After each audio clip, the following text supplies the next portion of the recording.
garden. We know that it's important to have great cucumbers throughout the season. We can enjoy them and harvest them later. What goes great to make pickles or fresh cucumber salad is dill. And we're going to talk a little bit about dill plants today.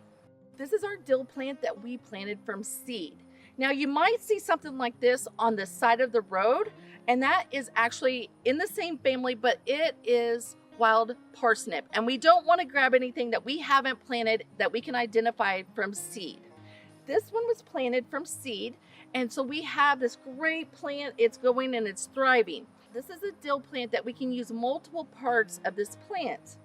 So this was the umbels, and you can see they have the pollen on them, and we can harvest these umbels. In the center, this is like the very first seed right here.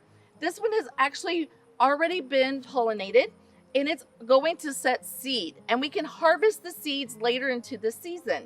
Once those seeds go, you can harvest the seeds and put them into a glass jar and seal that container up. You can actually harvest these leaves. You can see right here, there's some nice long leaves, shoots. They have these really nice ferny leaves. These can be dried and bundled. We can harvest these nice leaves. This is giving you that beautiful smell that we know as a pickle smell. You can take your rubber band and band them up. And then we can hang them upside down.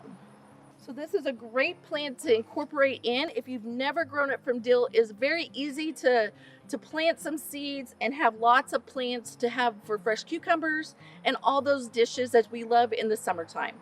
For more questions, please visit our University of Extension website or follow our YouTube channel to see all the fun herbs that you can learn about in the garden this season.